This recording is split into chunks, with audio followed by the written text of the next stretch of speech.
Hi, everybody. It's Julie. Welcome to Hello Monday. I've been down with a head cold lately, so pardon me if I sound a little raspy. I just got my voice back. Now, recently I got my hands on some Christine Adolph adhesive rub-ons for transferring glitter, foil, and flock to, and I just really wanted to try them out. So that's what these two cards are about. And without further ado, I'll get right into it. These adhesive rub-ons are just amazing. I love Christine Adolph's work. I've followed it for a long, long time, and I'm so happy to see her coming out with this product line with Prima.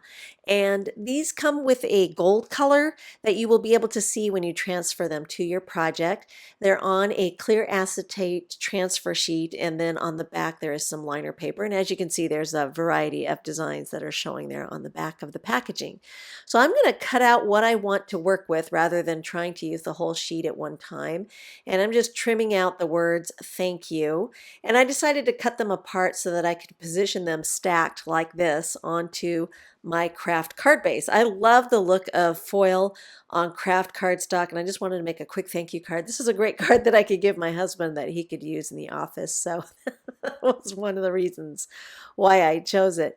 So I'm just going to peel off the liner from the back and position that onto my card where I want it. And then it comes with a popsicle stick that you can use to burnish everything down. So I'm just going over the top with the edge of that popsicle stick, making sure I've got all that adhesive transferred. And one thing that I learned is that the color of the design will look a little lighter on the clear transfer paper, but when it transfers to your project, it's going to appear darker in color. So then you can tell as you're looking through it that you've actually transferred it. Now I'm going to be working with Thermo Deco foil. They released a gorgeous copper color at CHA this year, which I love, and I think it looks stunning on craft cardstock. And I cut a piece just a little bit larger than my adhesive design, and then I put it pretty side up over my adhesive design, and then I'm going to use the pads of my fingertips to burnish that and transfer it from the clear transfer sheet onto the adhesive. And I have a tendency to go over and over things just a little bit obsessively to make sure I'm transferring everything. But later I realized I could have just peeled that foil up all at one time and then seen if there were any spots that needed me to go back over with the remaining foil on the transfer sheet. But I decided to do it this way. So as I was peeling and checking, I just kind of kept putting it back down and burnishing a little bit more to make sure I was getting all those adhesive spots. I was kind of cautious because this was the first time I've ever done the foiling with these kind of adhesive designs. And I was really thrilled with the end results. This stuff works awesome. So once you get done with all the burnishing, you can go ahead and remove that piece of foil and see the design. It looks so stunning. This is a really great classic look with that copper foiling on the craft cardstock, and it would make a lovely design to give my husband to keep in his card stash because it's more his style to have something like this when he needs a note card instead of some of the more feminine designs I have in my stash of cards. So the next thing I wanted to try was watercoloring and foiling, and I decided to take my Kuretake Ganzai Tambi, and I'm just using my mini mister to apply some water there into the wells of the color. I had to kind of think about the colors I wanted to work with, and then I took a piece of watercolor paper and I took the smooth side up and used some painter's tape to anchor it all down against a clipboard so it would stay nice and flat. And I did neutralize that tape against my arm before I applied it to the watercolor paper. And now I'm going to speed things up. I'm just grabbing the colors I wanted to work with and using some water to dilute them and mix them onto my porcelain palette here. And I ended up watercoloring pretty fast. That's why I sped everything up so you didn't have to sit there in torture while I went through this whole part. I'm kind of slow at my watercoloring. So anyway, when it's all completely dry, I can go ahead and remove the tape, and I'm peeling it back on itself. I'm not pulling it up so that I don't mar the finish of my watercolor paper. I set that aside for a minute because I wanted to create an embellishment, and I wanted to die cut the word amazing out of some fun foam and put some adhesive sticky back on that piece of foam so that later on when I went to mount it on my project, I wouldn't have to worry about trying to glue it all down. So I cut a piece of the Stick It adhesive and applied it to the back side of my fun foam. And the great thing about it is these liner sheets are super, super thin, like almost tissue paper thin. So your thin low profile dies will die cut through it beautifully. So I went ahead and put the die I wanted to work with on the top side on that fun foam there, and I'm just going to run it through my Big Shot very quickly. And then when I come back, I can go ahead and eject it from the die. Now these dies will squish that fun foam flat at first, but give it a few minutes and it will start to spring back and restore its original dimension.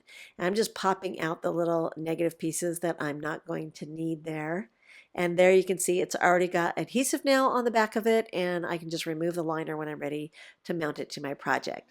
So now I'm going to continue planning the finished card out, and I've got some adhesive rub-on flowers that I want to apply to my card front, and I'm just kind of taking that fun foam there and that stamp that says "You Are." That's from the Totally Awesome stamp set. I'm going to combine those in a second, but first I need to get my adhesives mounted onto my watercolor panel. So I'm going to go ahead and peel away the liner and get those in place, and I've cut a piece of the foil to be the same or just a little bit larger than my floral design here so that it will cover all the adhesive. And I'm just burnishing and transferring all that adhesive design with the popsicle stick. So now I'm going to use my tweezers to get underneath the edge of those clear transfer sheets and go ahead and peel those away. Everything transferred nicely from the sheet to the watercolor panel. And then I cut a piece of the copper foil a little bit larger than my adhesive design, and I'm going to put that pretty side up over the top of the adhesive and then use the pads of my fingertips to gently press that and smooth that into place. And then this is something I actually tried off camera to see if it would work. I sandwiched the whole thing between a piece of typing paper and I sent it through my Big Shot, and it worked awesome. So now I can go ahead and peel away that foil. So instead of trying to burnish it all with the pads of my fingertips, I just sent it through my Big Shot, and it was amazing. I got a complete coverage of that foil on that adhesive design. It was awesome. So now I'm going to go ahead and finish the layout here. I've got my die cut fun foam amazing and the word "You Are." I'm going to use some archival jet black to get that stamped into place. Now before I mount the fun foam die cut word, I wanted to go ahead and mount the watercolor panel to my card base. So I'm just applying some tape runner to the back side. I put it face down onto some scratch paper to protect it, because I never know what's on the grid mat there, and I didn't want to scratch anything on the front of the card. So I'll mount that to some Neenah Solar White that's already been cut to an A2 size card, 4 1/4 by 5 1/2 inches. Then I'll flip it over onto my scratch paper again so I can burnish from the back side to make sure that is mounted securely to the card. And then I can go ahead and peel away the adhesive liner on the back of my fun foam word and get that mounted into place. To finish off the card, I wanted to add some of those really gorgeous droplets by Pretty Pink Posh. So I'm using some Pico Clear Irresistible Embellisher as my adhesive, and then I can just go ahead and mount those droplets into place and the card is finished. And I just love the effect of this copper foiling over the watercolor, and I thought the whole design turned out awesome. We have more still shots available at the Classroom blog, and all the supplies are available at ellenhutson.com. Thanks for watching.